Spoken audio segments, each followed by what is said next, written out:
किसमें two identical metal plates of photo electric effect by a light of wavelength lambda a falling on a plate a and lambda b on the b. Lambda a जो है वो क्या दे रखा है, double दे रखा है lambda B का,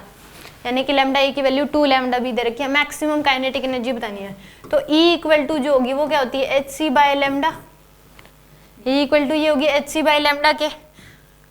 अब अगर लैम्डा क्या कर दिया, डबल कर दिया, लैम्डा क्या कर दिया, वर्क फंक्शन तो सेम ही होगा, यानी कि EP इक्वल टू क्या हो जाएगी kinetic energy plus work function.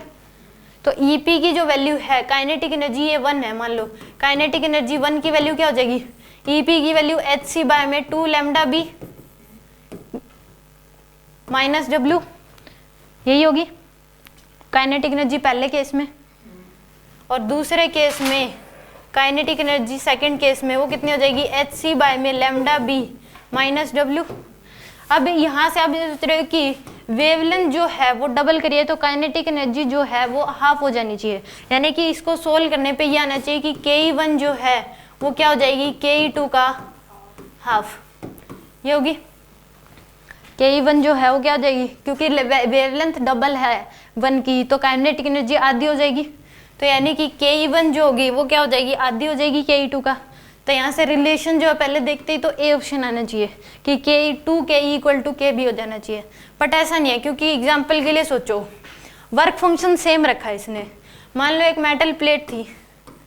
Work function मान लो कितना इसका 4 इलेक्ट्रॉन वोल्ट है, वर्क फंक्शन कितना है इसका 4 इलेक्ट्रॉन वोल्ट है। बाद में दोनों केस में सेम है, सेकेंड केस में भी वर्क फंक्शन क्या है 4 इलेक्ट्रॉन वोल्ट। अब पहले तो आपने कितने का डाला, मान लो 4 इलेक्ट्रॉन वोल्ट का डाला, फोटॉन्स कितनी एनर्जी का डाला 4 इलेक्ट्रॉन वोल्ट का। अब फोटोन क्या कर दिया, मान लो डबल करने की 8 इलेक्ट्रॉन वोल्ट का डाल दिया, कितने का डाल दिया, मान लो इसमें और कुछ मान लो ये 6 का डाल दिया अपने 12 का, ये कितना डाल दिया 6 इलेक्ट्रॉन वोल्ट, ये कितना हो गया 12 इलेक्ट्रॉन वोल्ट। अब इसमें जो निकलेंगे वो कितने से निकलेंगे 2 इलेक्ट्रॉन वोल्ट से निकलेंगे, एनर्जी डबल ही है। ये मान लो ए, ये बी है, ये ए है, ए की एनर्जी आधी है बी से,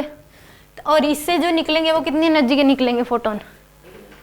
8 इलेक्ट्रॉन वोल्ट से। यानी कि ऐसा नहीं है कि काइनेटिक एनर्जी आधी, फोटॉन्स की एनर्जी अगर आपने आधी कर दी तो इलेक्ट्रॉन जो निकल रहे हैं वो आधी काइनेटिक एनर्जी से निकलेंगे।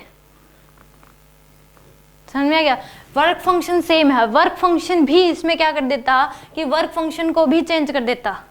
तो आप कह सकते थे ए ऑप्शन। मान लो इसका वर्क फंक्शन क्या कर दे 8 इलेक्ट्रॉन वोल्ट कर देता, मान लो इसका वर्क फंक्शन 4 है, इसका 8 कर दे तो कितने से निकल जाते हैं 4 से, इसमें कितने से निकल जाते हैं 2 से, तो फिर डबल आ जाती। समझ में आ गया, तो इसमें बी ऑप्शन आएगा, जो के ए होगी वो लेस देन के ई बाई 2 होगी। ऐसा नहीं है कि वेवलेंथ को डबल कर देने से काइनेटिक एनर्जी आधी हो जाएगी, ये वाला बड़ा रहेगा सेकंड वाला में, सेकंड वाला जो है वो बड़ा रहेगा, यानी कि Ke2 जो है वो इसके आधे के बराबर नहीं होगी, लेस देन होगी इससे। अब मैंने आपको एग्जांपल देके भी समझा दिया,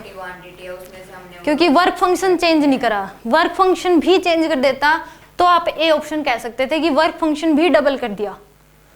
क्योंकि वर्क फंक्शन तो अभी भी उतना ही है, काइनेटिक एनर्जी बढ़ा दी तो निकलने की काइनेटिक एनर्जी भी उसी हिसाब से होगी। यहाँ पे अगर है ये मान लो ए था, ये क्या हो जाएगी बी हो जाएगी, सॉरी ये बी ए बी, और ये क्या होगी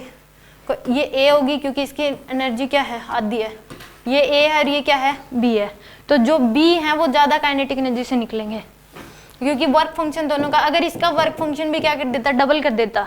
वर्क फंक्शन डबल दे देता तो फिर सेम एनर्जी से नहीं, फिर ये रिलेशन आ जाता ए। आगे समझो।